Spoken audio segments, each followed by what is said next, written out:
Doctor صاحب پولی urea پیشاب کا کثرت سے آنا، یہ بعض لوگوں کو شوگر نہیں بھی ہوتی، اس کے باوجود جب وہ ٹیسٹ کرواتے ہیں شوگر کا تو شوگر نہیں آتی، لیکن اس کے باوجود بھی ان کو یورین بہت زیادہ آتا ہے اور پانی بھی وہ تھوڑا یوز کر رہے ہیں، اس کی کیا ریزن ہے اور کیا اس کا علاج ممکن ہے کہ ہم قرآن و سنت کی روشنی میں اس کا ٹریٹمنٹ کریں؟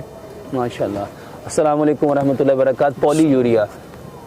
جو ہمارے ہاں بہت سارے لوگ کہتے ہیں ڈاکٹر صاحب بار بار پیشاب آتا ہے، تھوڑا سا پیشاب کرتا ہوں پھر پیشاب کی عادت ہوتی ہے، پانی میں پیتا نہیں ہوں،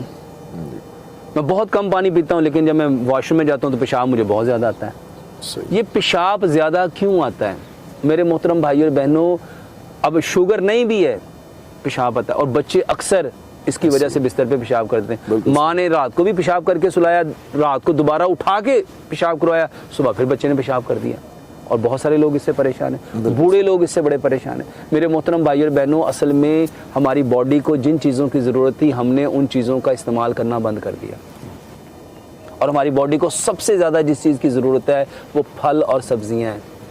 وہ پھل اور سبزیاں ہیں۔ نبی صلی اللہ علیہ وسلم نے اس کا بہترین علاج بتایا نبیذ، اور الحمدللہ ثم الحمدللہ جتنے لوگوں کو پیشاب بار بار آتا تھا، جتنے لوگ بچے بستر پہ پیشاب کرتے تھے، جب ہم نے ان کو نبیذ دیا الحمدللہ ثم الحمدللہ،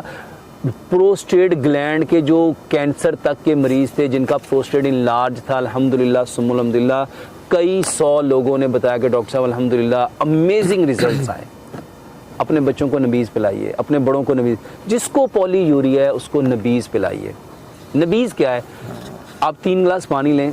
اس میں 10 سے 15 بادام ڈالیں، اس میں 5 سے 8 کھجوریں ڈال لیں، ایک بڑا چمچ چاروں مغز کا، ایک بڑا چمچ خشخاش کا، اور ایک بڑا چمچ آپ سفید تل کا، اور ایک چمچ کشمش کا۔ اس کو بھگو کے رکھ دیں، 2 سے 3 صبح کو بھگونا ہے، اس کو رات کو نہیں بھگونا۔ اس کو بھگو دیا، 2 سے 3 گھنٹے کے بعد بادام کا چھلکا اتاریں، کھجور کی گٹلی نکالیں، اسی پانی میں گرائنڈ کر لیں، 1 گلاس صبح، 1 دوپہر، 1 شام، یہ اپنے مریضوں کو دیں۔ جس کو پولی یوریا، جس کو بار بار پیشاب آ رہا ہے، کثرت کے ساتھ پیشاب آ رہا ہے، آپ کے پیشاب کے جو آپ کے یوریتھرل کینال کے جو مسلز ہیں، آپ کے یورینری بلیڈر کے جو مسلز ہیں وہ ویک ہو گئے ہیں، آپ کا یورینری بلیڈر مثانہ ویک ہو گیا ہے، اس کا بہترین علاج، پروسٹیٹ گلینڈ بڑھ گیا اس کا بہترین علاج، آپ کا پی ایس سے کنٹرول نہیں ہو رہا اس کا بہترین علاج ہے، بچے بستر پہ پیشاب کر رہے ہیں اس کا صرف بچے نہیں، میرے پاس ایک ایسا مریض آیا، ان کی 21 سال کی بیٹی تھی، وہ بستر پہ پیشاب کر دیتی تھی، اس کو بھی پولی یوریا تھا، وہ کہتی میں رات کو 2 دفعہ 3 دفعہ اٹھ کے پیشاب کرتی ہوں لیکن پھر پیشاب نکل جاتا ہے۔ میرے محترم بھائی اور بہنوں، اس کے لیے پریشان نہیں ہونا، سب سے بہترین علاج نبیذ ہے،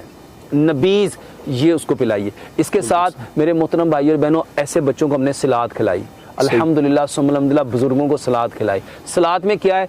گاجر، مولی، شلجم، کھیرا، پیاز، ٹماٹر، بند گوبھی، سلاد کے پتے، لال مولی، چقندر، سبز دھنیا، بروکلے، بند گوبھی، پھول گوبھی، شملہ مرچ، 15 چیزیں، 5-7 سبزیاں لیں، کوئی سے 5-7 پھل، کیلا، سیب، امرود، انار، انگور، پپیتا، کھجور، سٹرابری، چیریز، بیریز، یہ لیں۔ اس کے ساتھ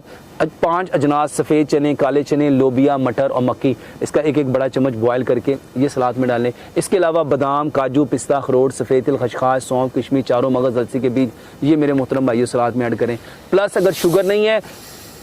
گاجر، سیب، آملہ، بہی اور ہریڑ کا مربع 2 چمچ، یہ 25 سے 30 چیزیں بن جائیں گی۔ یہ بہترین سیلڈ ہے، بہترین سلاد ہے۔ ایسے لوگ جس کو پولی یوریا ہے، جس کا پیشاب بار بار آتا ہے، پیشاب کنٹرول نہیں ہوتا، پیشاب بار بار وہ کرتے ہیں، میرے محترم بھائی اور بہنوں، اس کا بہترین علاج